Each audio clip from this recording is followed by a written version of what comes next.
To the world, he was devoted. Behind closed doors, he was planning something unthinkable. Everyone in the quiet neighborhood of Westfield knew Mark Henderson as the kind of husband most women could only dream about. He was the guy who brought his wife coffee in bed every morning, the man who never missed their anniversary, and the husband who could make anyone laugh at neighborhood barbecues. His wife, Jennifer, seemed to have won the lottery when it came to marriage. Friends would constantly joke about how they wished their husbands were more like Mark. Little did they know, the man they admired was hiding something so dark that it would eventually destroy not just one life, but several. Mark and Jennifer met in college, back when life seemed simple and full of possibilities. She was studying to become a teacher, and he was working toward a business degree. Their romance was the kind that made other people jealous. They were inseparable, finishing each other's sentences and sharing inside jokes that no one else understood. When Mark proposed on a beach at sunset, Jennifer said yes without hesitation. The wedding was beautiful, attended by 200 guests who all believed they were witnessing the beginning of a perfect love story. For the first few years, it seemed like they were right. Mark built a successful career in real estate, climbing the ladder faster than most of his colleagues. He had this natural charm that made clients trust him immediately. Jennifer got her teaching job at the local elementary school, where kids adored her gentle nature and creative lessons. They bought a beautiful house with a white picket fence, adopted a golden retriever named Bailey, and settled into what looked like an idyllic suburban life. Their social media was filled with photos of romantic dinners, weekend getaways, and loving captions that made their friends hit the like button with a mix of admiration and envy. But behind the Instagram perfect images, something was shifting. Jennifer started noticing small things that didn't quite add up. Mark would disappear for hours, claiming he had last-minute client meetings that somehow never appeared on his calendar. He became protective of his phone, always keeping it face down and taking calls in another room. When Jennifer asked innocent questions about his day, he would get defensive, accusing her of not trusting him. She tried to brush off these warning signs, telling herself that every marriage goes through rough patches and that she was probably just being paranoid. Her best friend Sarah noticed the changes too. Jennifer had started canceling their weekly coffee dates, always with some excuse about being tired or having too much work. When they did meet up, Sarah could see the exhaustion in Jennifer's eyes, the way her smile didn't quite reach them anymore. During one of their rare lunches together, Jennifer almost opened up about her concerns. She started to say something about Mark acting strange, but then she stopped herself, laughed it off, and changed the subject. Sarah would later tell investigators that she regretted not pushing harder, not insisting that Jennifer tell her what was really going on. The truth is, Mark had become a master of manipulation. He knew exactly how to play the role of the perfect husband in public while maintaining complete control in private. He would apologize after arguments with expensive gifts and tearful promises to do better. He isolated Jennifer slowly, so gradually that she didn't even realize it was happening. Suddenly, her friends were too demanding, her family too intrusive, and only he truly understood her. It's a pattern that experts see all the time in these cases, but when you're living through it, the red flags can be impossible to recognize. Mark's colleagues at work saw a different side of him, though most didn't realize its significance until much later. His assistant mentioned how he would sometimes stare off into space with an expression that made her uncomfortable, something cold and calculating in his eyes. His boss noticed that Mark had started taking unusual interest in life insurance policies, asking detailed questions about payouts and beneficiaries. At the time, these seemed like random observations, disconnected pieces that meant nothing. Only later would they form part of a much darker picture. As their 5th wedding anniversary approached, Mark suggested they plan something special. He wanted to rent a cabin in the mountains, just the two of them, away from the stress of daily life. Jennifer agreed, hoping that maybe this trip would help them reconnect, that they could get back to being the couple they used to be. She had no idea that Mark had been planning this getaway for months. She didn't know about the research he'd been doing late at night, the routes he'd been studying, or the supplies he'd been quietly gathering. The anniversary trip that was supposed to save their marriage was actually something far more sinister. And by the time Jennifer realized the truth, it would already be too late. The mountain cabin looked like something out of a postcard. Surrounded by towering pine trees and situated near a crystal-clear lake, it was the kind of place people go to escape reality. Mark had chosen it carefully, making sure it was remote enough that the nearest neighbor was miles away. He told Jennifer it was perfect for the romantic getaway they needed, a chance to fall in love all over again. She wanted to believe him so badly that she ignored the uneasy feeling in her stomach when she realized just how isolated they really were. The first day at the cabin seemed almost normal. Mark made breakfast, they went for a walk by the lake, and he even joked around like he used to in the early days of their relationship. Jennifer started to relax, thinking maybe she had been wrong about everything. Maybe the stress at work had been getting to both of them, and this trip was exactly what they needed. She took photos of the sunset, sent a quick text to Sarah saying everything was fine, and allowed herself to hope that their marriage might actually survive whatever rough patch they were going through. But that night, everything changed. Jennifer woke up around 2 in the morning and realized Mark wasn't in bed. She found him outside, standing by his car with the trunk open, moving things around in a way that seemed deliberate and methodical. When she called out to him, he jumped, slamming the trunk shut with a force that made her flinch. He told her he couldn't sleep and was just reorganizing their luggage, but his explanation felt hollow. The look in his eyes was something she had never seen before, something that made her blood run cold. For the first time in their marriage, Jennifer felt genuinely afraid of her husband. What Jennifer didn't know was that Mark had been living a double life for over 2 years. The perfect husband facade was hiding a mountain of debt, failed business deals, and a gambling addiction that had spiraled completely out of control. He owed money to people who didn't accept excuses, people who had made it very clear what would happen if he didn't pay up soon. The life insurance policy he had taken out on Jennifer 6 months earlier was worth $750,000. To Mark, in his twisted logic, it had become the solution to all his problems. The planning had started innocently enough in his mind. He told himself he was just thinking through options, exploring possibilities, nothing serious. But those thoughts grew darker and more detailed as his desperation increased. He researched accidental deaths, studied cases where husbands had gotten away with murder, and learned what mistakes to avoid. He created fake email accounts to communicate with people who could provide him with untraceable substances. He practiced his grief face in the mirror, rehearsing what he would say to police and how he would break down at just the right moments. The man Jennifer had married was gone, replaced by someone capable of unimaginable evil. On the second day at the cabin, Mark suggested they go hiking on a trail he had researched. He said it led to an incredible viewpoint that would be perfect for anniversary photos. Jennifer agreed, still trying to shake off the uneasiness from the night before. As they climbed higher into the mountains, the trail became narrower and more dangerous. Mark kept encouraging her to go ahead of him, to lead the way, positioning himself behind her in a manner that would later seem deliberately calculated. When they reached a particularly steep section with a significant drop-off, Jennifer stopped to catch her breath.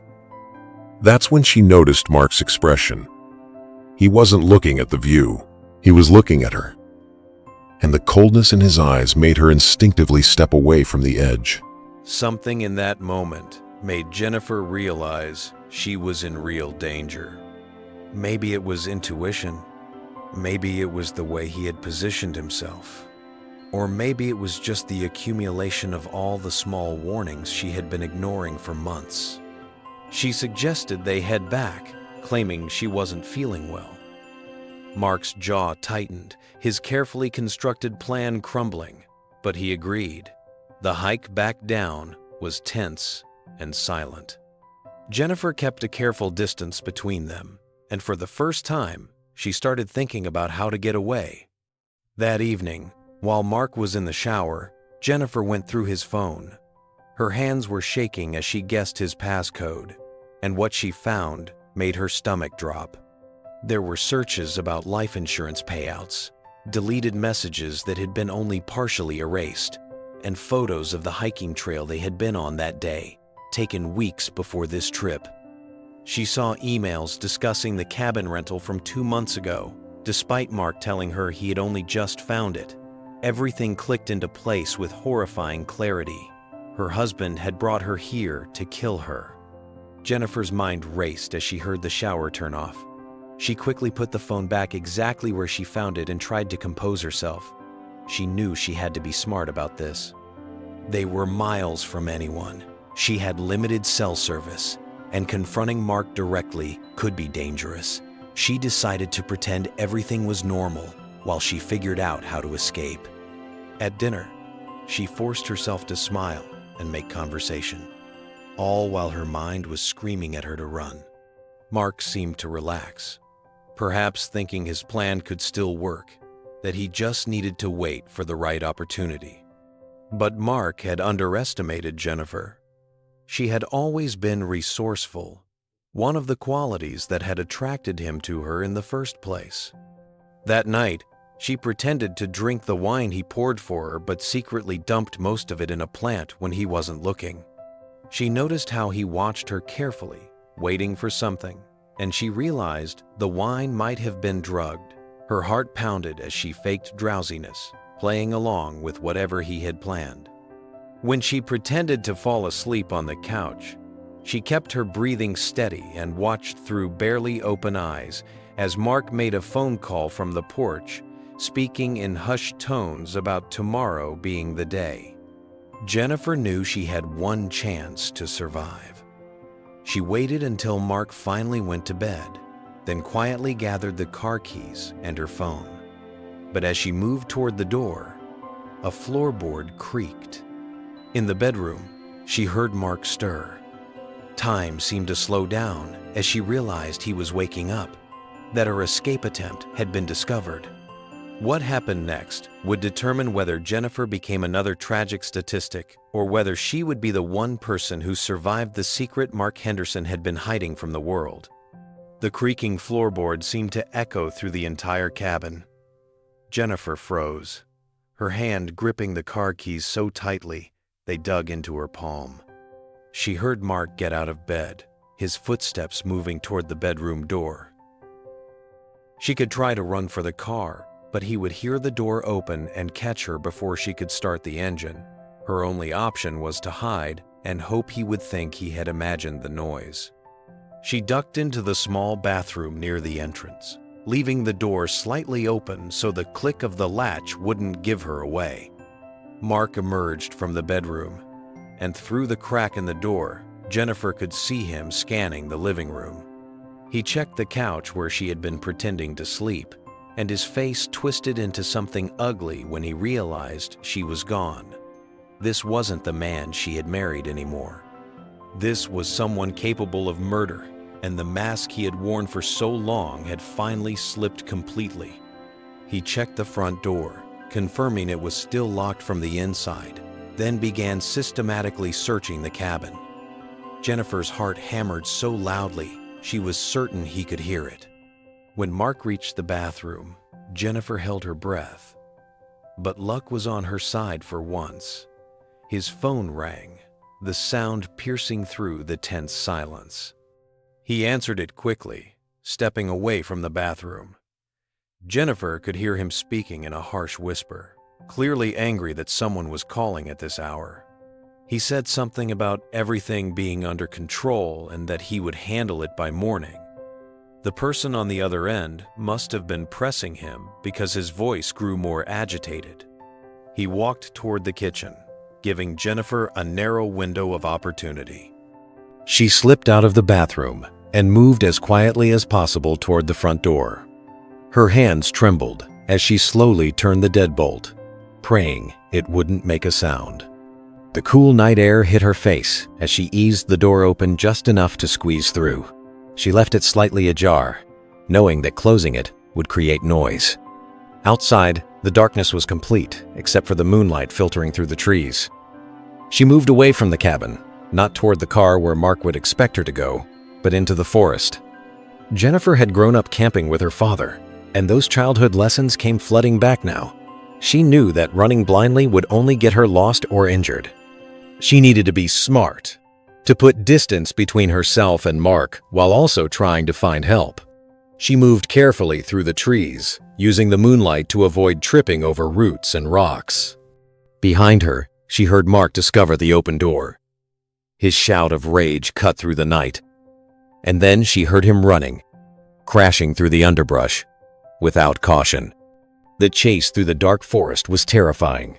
Jennifer could hear Mark behind her, sometimes close enough that she could hear his labored breathing, other times far enough that she thought she might have lost him. She used every trick she could think of, doubling back on her trail, walking through a stream to hide her scent in case he tried to track her, and moving in a zigzag pattern rather than a straight line. Hours passed this way, a deadly game of cat and mouse played out under the stars. As dawn began to break, Jennifer spotted something through the trees that made her want to cry with relief. It was a fire lookout tower, one of those old structures used by forest services to watch for wildfires. She ran toward it, finding the energy she didn't know she had left. The tower was locked, but there was a maintenance shed at its base. Inside, she found an old radio system.